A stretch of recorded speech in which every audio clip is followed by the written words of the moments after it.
সবাইকে নমস্কার। আমি শঙ্কর আপনাদের সামনে। সময়টা খুব অদ্ভুত যাচ্ছে। একদিকে হুমায়ুন বাবু বাবরি মসজিদ তৈরি করার চেষ্টা করছেন, মসজিদ করুক, বলার কিছু নেই, কিন্তু বাবরি কথাটা নিয়ে যেন কেমন একটু লাগে। অন্যদিকে এসআইআর চলছে, ফাঁকা ক্লাসরুমে ছাত্রছাত্রীরা তাদের শিক্ষক বা শিক্ষিকাকে খুঁজছেন, শিক্ষক শিক্ষিকারা ভোটারকে খুঁজছেন, ভোটাররা আবার 2002 সালে তাদের বাবাকে তাকে খুঁজছেন। তার মধ্যে আবার এই মেসি কাণ্ড। মুখ্যমন্ত্রী তার স্বচ্ছ ভাবমূর্তি রাখার বা রক্ষা করার চেষ্টা করেছেন, সেটাতে আসছি। তার আগে কিছু ব্যাপার খুব দুঃখ দিয়েছে। একজন সাধারণ বাঙালি মানুষ হিসেবে, নাগরিক হিসেবে খুব দুঃখ দিয়েছে। মানে দুঃখটা এমন যে হয়তো বলে বোঝাতে পারছি না।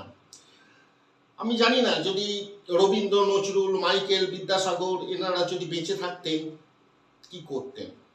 তার কথা বলছি, নিশ্চয়ই বুঝতে পারছেন। ক্রীড়া মন্ত্রী, বা ওনার কথায় ক্রীড়ামন্ত্রী। বাংলার রাজনীতিতে চিরকালের মতো জায়গা করে নিল এই পত্র। এই মানে ইস্তফা পত্র বা অব্যাহতি পত্র যাই বলুন না কেন, এটা হয়তো লেখা হয়েছে খুব রাজনৈতিকভাবে। উনি অব্যাহতি চেয়েছেন, ইস্তফা চাননি, অব্যাহতি চেয়েছেন, এবং নিজের প্যাডে লেখেননি বা মাননীয় মুখ্যমন্ত্রী বলে সম্বোধন করেননি। এগুলো ব্যক্তি বিশেষে করতেই পারেন, তা নিয়ে বলার কিছু না। কিন্তু কিছু বানান দেখছিলাম। পরিপ্রেক্ষিত, ক্রীড়াঙ্গন, ক্রীড়ামন্ত্রী, এই বানান ক্লাস 6-এর বাচ্চারাও পারে। এখন প্রশ্ন, উনি না হয় ইস্তফা দিয়েছেন বা অব্যাহতি নিয়েছেন, যাই হোক, সেটা ক্রীড়া দপ্তর থেকে বা ক্রীড়া মন্ত্রিত্ব থেকে, ওনার কথা অনুযায়ী ক্রীড়া মন্ত্রিত্ব। কিন্তু এই বিদ্যা নিয়ে, এই শিক্ষা নিয়ে, এই যিনি বাংলা একটা লিখতে পারেন না শব্দ, তিনি একটা রাজনৈতিক কর্মী হতে পারেন, কিন্তু একটা ক্যাবিনেট মিনিস্টার। এবং বর্তমানে উনি আরো দুটো গুরুত্বপূর্ণ দখল করে রেখেছেন। সেটা হচ্ছে একটা বিদ্যুৎ এবং একটি হচ্ছে আবাসন। এটা মানে সত্যি কথা খুব আঘাত দেয়। যারা আমরা পড়ালেখা শিখেছি, খুব আঘাত দেয় যে এই হচ্ছে আমাদের রাজনীতির অবস্থা। এই হচ্ছে একটা যে বাংলা নিয়ে আমরা শুনি, তিনি বাংলা লিখতে পারেন না, নিজের দপ্তর লিখতে পারেন না। যদি এরকম হয় মানে সেটা খুব দুঃখের। এবং এখনো এই অবস্থায় যে নিজের দপ্তরের কথা বাংলায় লিখতে পারে না, তিনি কি করে গুরুত্বপূর্ণ দুটো মন্ত্রিত্ব সামলাবেন? এবং তার থেকে আমরা কি আশা করব? কোনো কি ভালো কিছু সাস্টেনেবল? সারা পৃথিবী এখন চলে কয়েকটা উন্নতির কিছু শব্দ: inclusive development, integrated development, sustainable development goal. আমি জানি না এগুলো উনি শুনেওছেন কিনা, সেটাও আমি বলতে পারবো না, কিন্তু ওনার যে মানে বাংলার শব্দ, সেটা খুবই দুঃখ দেয়। এটা মানে সোশ্যাল মিডিয়ায় এখন অনেকেই একটা মজার ছলে হাসির রোল করছে যে বামপন্থী দ্রাই। হ্যাঁ, ওনার হয়তো পড়াশোনার সময় বামপন্থী ছিল। তা মানে এটা ভেবেই দুঃখ দেয় যে উনি এখনো দুটো গুরুত্বপূর্ণ মন্ত্রিত্বের ভূমিকা সামলাচ্ছেন কি করে। দুঃখ দেয় এটা ভেবে যে একজন বাঙালি হিসেবে আমরা পড়াশুনো করে 5খানা সাবজেক্টে মাস্টার ডিগ্রি করে কিন্তু আমরা কলকাতায় চাকরি পাই না, আমার পশ্চিমবঙ্গের বাইরে থাকতে হয়, ঠিক আছে। কিন্তু একজন মন্ত্রিত্ব সামলাচ্ছেন ক্যাবিনেটের, কি করে? নিজের দপ্তরে বানান লিখতে পারেন না। খুব দুঃখের। জানি না পশ্চিমবঙ্গের অবস্থা কি যাবে। অন্যদিকে আরেকটা জিনিস খুব ভালো লাগলো যে চলচ্চিত্রাভিনেত্রী, অভিনেত্রী লাবণী সরকার, তিনিও তার মত পোষণ করেছেন। আমি আগের দিনও বলছিলাম যে অনেকেই এখন টিকিট পেয়ে যাচ্ছেন কয়েকটা সিরিয়াল করে, কয়েকটা সিনেমা করে। লাবণী সরকার একটা তা অভিব্যক্তি ব্যক্ত করেছেন, সেটাও দিলাম। এবং বর্তমানে সর্বভারতীয় সাধারণ সম্পাদক তৃণমূলের অভিষেক বন্দ্যোপাধ্যায় দেশে এসে সাধুবাদ জানিয়েছেন মুখ্যমন্ত্রীর এই পদক্ষেপকে। 1 ঘন্টার মধ্যে উনি দর্শকদের কাছে ক্ষমা চেয়েছেন বা মেসির কাছে ক্ষমা চেয়েছেন। কিন্তু এই অরূপবাবুর এই চিঠিটা কোনো মতে আমি ভুলতে পারছি না। নিজে আমার বানান মনে হচ্ছে ঠিক কি ভুল, আমি কি শিখেছি সেটাই এখন প্রশ্ন। কিন্তু এখন যেটা বড় প্রশ্ন আপনাদের সামনে, উনি আরো দুটো মন্ত্রিত্ব থাকবেন কি করে। এবার দেখে নেব যে গত কয়েকদিনে হলো কি, এবং তার আগে একটা ছোট্ট ভিডিও অভিষেক ব্যানার্জি এসে কি বললেন আজকে। 1 घंटे के अंदर the chief minister has apologised. भाई झुकता वही है जिसमें जान है, अकड़ तो मुर्दों की पहचान है। का सरकार के राज में कुंभ में इतना लोग मारे गए, दिल्ली नई दिल्ली रेलवे स्टेशन में इतने लोग मारे गए, आप लोग जाके सवाल करते हैं उनसे क्या? योगी आदित्यनाथ से सवाल किया आप? सुकांतो मजूमदार से सवाल किए हैं? न्यू दिल्ली रेलवे स्टेशन में जब स्टैम्पीड में इतने लोग मारे गए थे, आप लोग जाके बीजेपी का कोई भी नेता से मंत्री से सवाल पूछते हैं?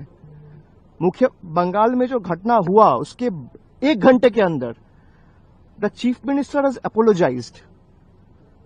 भाई झुकता वही है जिसमें जान है, अकड़ तो मुर्दों की पहचान है। हम झुके हैं जनता के सामने।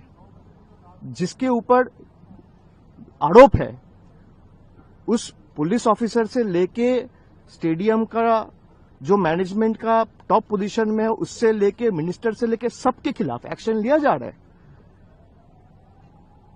आप कौन सा हक से हम लोग को पूछता है कि सुकांतो मजूमदार ने ये कहा है, बीजेपी के ये नेता ने? भाई उनसे पूछिए ना। गवर्नर ने भी बोला। भाई काला धन वापस आया क्या? 10 साल हो गया। इसी देश का प्रधानमंत्री ने बोला था ना 50 दिन। যারা মিনিমাম রাজনীতিটা বোঝেন, যারা বাংলায় অন্তত থাকেন, তারা জানেন যে মমতা ব্যানার্জির মতো মানুষের, সাধারণ জনগণের পালস বোঝার ক্ষমতা কিন্তু কম মানুষের আছে। পশ্চিমবঙ্গে বলতে গেলে মমতা ব্যানার্জি যেরকম ভাবে জনগণের পালস বোঝেন, ওই রকম ক্ষমতা কিন্তু কারো আছে বলে আপাতত আমার মনে হয় না। এবং ভোট বড় বালাই, 2026-এ ভোট আছে এবং তার আগেই পরপর এরকম ঘটনা ঘটছে, যেরকম বাবরি মসজিদ বানানো, যেরকম এসআইআর এর মতো ব্যাপার, যেরকম হচ্ছে মেসি কাণ্ড। মেসি কাণ্ডতে ক্ষোভটা এমন জায়গায় গেল, মুখ্যমন্ত্রীও বুঝতে পেরেছেন যে অনেক মানুষ তাদের কষ্টার্জিত পয়সা নিয়ে এসে দেখতে পারেনি। তিনি দেরি করেননি, তিনি বোঝেন, পালস বোঝেন। তিনি তদন্ত কমিটি গড়েছেন, অসীম কুমার রায় প্রাক্তন বিচারপতি, তার নেতৃত্বাধীন সেই কমিটি। তারা প্রাথমিক রিপোর্টও পেশ করে দিয়েছে সোমবার রাতে। সেই রিপোর্টে তারা সিট গঠনের সুপারিশ করেছে এবং মঙ্গলবার আমরা দেখেছি যে সিট গঠন করে ফেলেছে রাজ্য পুলিশ। তদন্তকারী দলে রয়েছেন রাজ্য পুলিশের এডিজি পীযূষ পান্ডে, ব্যারাকপুরের পুলিশ কমিশনার মুরলীধর, এডিজি আইন শৃঙ্খলা জাভেদ শামীম, এডিজি দক্ষিণবঙ্গ সুপ্রতিম সরকার। এবং শেষ খবর পাওয়া অনুযায়ী, সূত্র মারফত খবর পাওয়া অনুযায়ী এই সিটের সদস্য কিন্তু 4 থেকে 8 করার কথা ভাবা হচ্ছে। এবার আসি পুরনো কিছু কথা, যেটা তৃণমূল তুলতে চাইছে বা বলতে চাইছে তৃণমূল সমর্থকরা। 1980 সালের 16ই আগস্ট ইডেনে যে মোহনবাগান ইস্ট বেঙ্গল ম্যাচ হয়েছিল, তাতে কিন্তু 16 জন দর্শক প্রাণ হারিয়েছিলেন। জ্যোতি বসু যেমন ছিলেন মুখ্যমন্ত্রী, তেমনি ছিলেন সেই সময় ক্রীড়ামন্ত্রী বা স্বরাষ্ট্রমন্ত্রী। অন্যদিকে আমরা দেখতে পাই 1996 সালে বিশ্বকাপে ক্রিকেটে ইডেনে ভারত শ্রীলঙ্কা সেমিফাইনাল ম্যাচটা দর্শকদের ক্ষোভে বন্ধ হয়েছিল।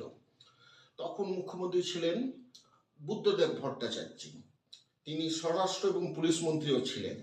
এই দুটো ক্ষেত্রে কিন্তু তেমন আমরা কোনো ব্যবস্থা দেখিনি।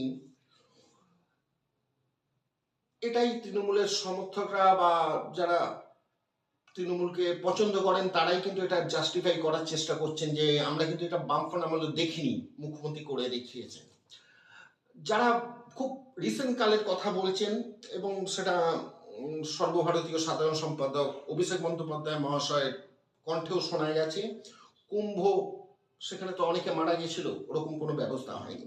বা আরেকটা ঘটনা আসছে, আইপিএল জয়ী আরসিবি সংবর্ধনা অনুষ্ঠানে পদপিষ্ট হওয়ার ঘটনা হয়েছিল, কিন্তু কোনো মন্ত্রী অব্যাহতি নেননি। এবং এই যে ক্রীড়া মন্ত্রী না ক্রীড়া মন্ত্রী সে আপনারাই জানেন, তিনি ইস্তফা দিয়েছেন বা অব্যাহতি নিয়েছেন। নানান রকম সুর বিরোধী দল বলছে যে একরকম ভাবে সরকার থেকে আরেকভাবে বলা হচ্ছে, সেটা ভবিষ্যতে বলবে। কিন্তু কিছু যে হয়েছে নেয়া সেটাই ইতিবাচক, সেটাই দিকে আমরা তাকিয়ে থাকব। ভবিষ্যতে কি কি হচ্ছে আমরা দেখতে থাকব। এবং আমরা দেখেছি যে মুখ্যমন্ত্রী কড়াভাবে অনেকগুলি পদক্ষেপ নিয়েছেন।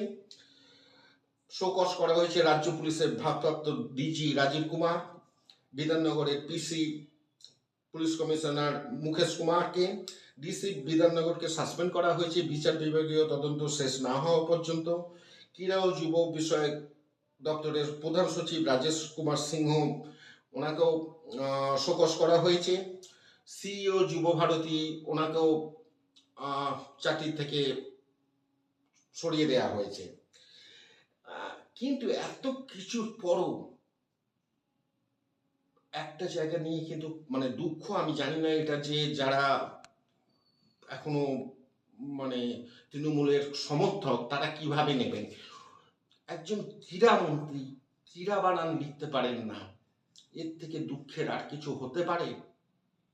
আমি জানি না পশ্চিমবঙ্গ কি দিকে যাচ্ছে বা এটা কি ধরনের ইঙ্গিত।